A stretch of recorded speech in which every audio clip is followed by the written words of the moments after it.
Is For Malice by Sue Grafton. Copyright 1996 by Sue Grafton. Chapter 1. Robert Dietz came back into my life on Wednesday, January 8th. I remember the date because it was Elvis Presley's birthday, and one of the local radio stations had announced it would spend the next 24 hours playing every song he'd ever sung. At 6 a.m., my clock radio blared on, playing Heartbreak Hotel at top volume. I smacked the off button with the flat of my hand and rolled out of bed, as usual. I pulled on my sweats in preparation for my morning run. I brushed my teeth, splashed water on my face, and trotted down the spiral stairs. I locked my front door behind me, moved out to the street where I did an obligatory stretch, leaning against the gate post in front of my apartment. The day was destined to be a strange one, involving, as it did, a dreaded lunch with Tasha Howard, one of my recently discovered first cousins. Running was the only way I could think of to quell my uneasiness. I headed for the bike path that parallels the beach. January. The holidays had left me feeling restless, and the advent of the new year generated one of those lengthy internal discussions about the meaning of life. I usually don't pay much attention to the passing of time, but this year, for some reason, I was taking a good hard look at myself. Who was I really in the scheme of things, and what did it all add up to? For the record, I'm Kinsey Millhone, female, single, 35 years old, sole proprietor of Kinsey Millhone Investigations in the Southern California town of Santa Teresa. I was trained as a police officer and served a 2-year stint with the Santa Teresa Police Department before life intervened, which is another tale altogether and one I don't intend to tell, yet. For the last 10 years, I've made a living as a private investigator. Some days I see myself, nobly I'll admit, battling against evil in the struggle for law and order. Other days I concede that the dark forces are gaining ground. Not all of this was conscious. Much of the rumination was simmering at a level I could scarcely discern. It's not as if I spent every day in a state of unremitting angst, wringing my hands and rending my clothes.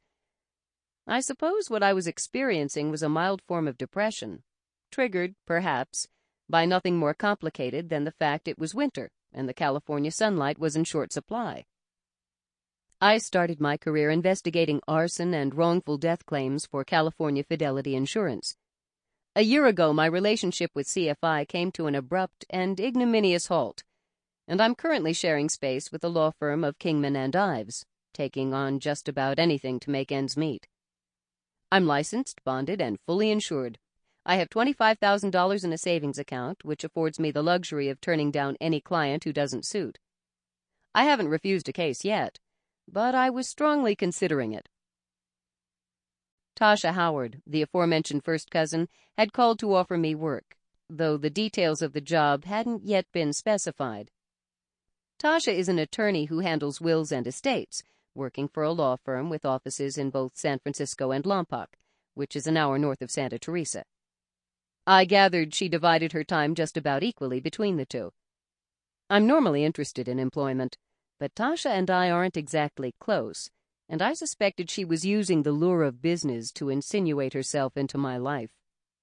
As it happened, her first call came on the day after New Year's, which allowed me to sidestep by claiming I was still on vacation.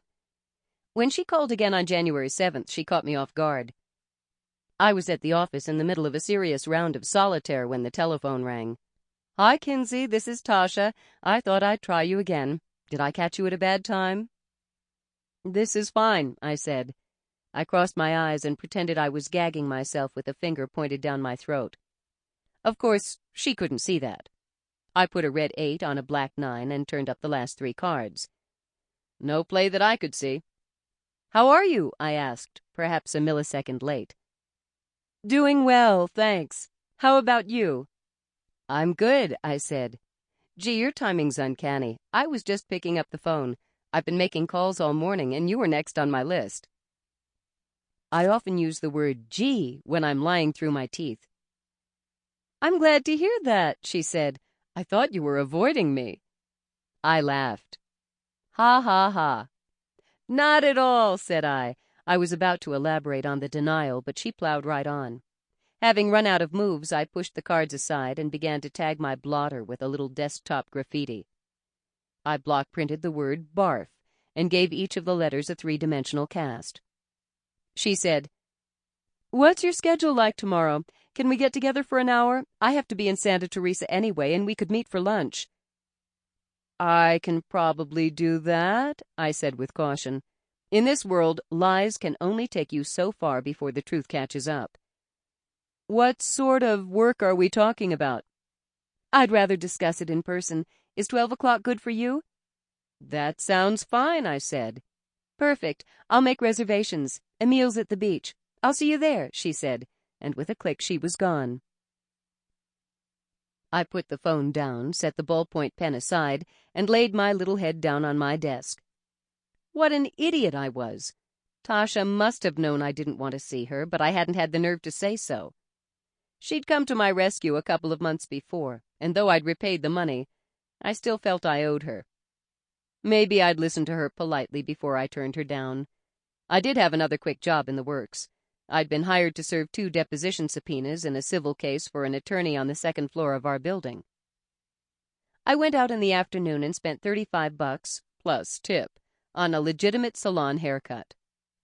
I tend to take a pair of nail scissors to my own unruly mop about every 6 weeks, my technique being to snip off any tuft of hair that sticks out. I guess I must have been feeling insecure because it wouldn't ordinarily occur to me to pay real bucks for something I can do so handily myself. Of course, I've been told my hairstyle looks exactly like a puppy dog's backside, but what's wrong with that? The morning of January 8th inevitably arrived, and I pounded along the bike path as if pursued by wild dogs. Typically, I use my jog as a way to check in with myself, noting the day and the ongoing nature of life at the water's edge. That morning I had been all business, nearly punitive in the energy I threw into the exercise. Having finished my run and my morning routine, I skipped the office altogether and hung around my place. I paid some bills, tidied up my desk, did a load of laundry, and chatted briefly with my landlord, Henry Pitts, while I ate 3 of his freshly baked sticky buns. Not that I was nervous. As usual, when you're waiting for something unpleasant, the clock seems to leap forward in 10-minute increments. Next thing I knew, I was standing at my bathroom mirror, applying cut-rate cosmetics for God's sake, while I emoted along with Elvis, who was singing, "It's Now or Never." The sing-along was taking me back to my high school days. Not a terrific association, but amusing nonetheless. I hadn't known any more about makeup in those days than I do now. I debated about a new outfit, but that's where I drew the line, pulling on my usual blue jeans, turtleneck, tweed blazer, and boots. I own one dress, and I didn't want to waste it on an occasion like this. I glanced at the clock. It was 11:55. Emil's wasn't far, all of 5 minutes on foot. With luck, I'd be hit by a truck as I was crossing the street. Almost all of the tables at Emil's were occupied by the time I arrived. In Santa Teresa, the beach restaurants do the bulk of their business during the summer tourist season, when the motels and bed-and-breakfast establishments near the ocean are fully booked. After Labor Day, the crowds diminish until the town belongs to the residents again. But Emil's at the beach is a local favorite, and doesn't seem to suffer the waxing and waning of the out-of-town trade. Tasha must have driven down from Lompoc because a sassy red Trans Am bearing a vanity license plate that read Tasha H. was parked at the curb. In the detective trade, this is what is known as a clue. Besides, flying down from Lompoc is more trouble than it's worth. I moved into the restaurant and scanned the tables. I had little appetite for the encounter, but I was trying to stay open to the possibilities. Of what, I couldn't say.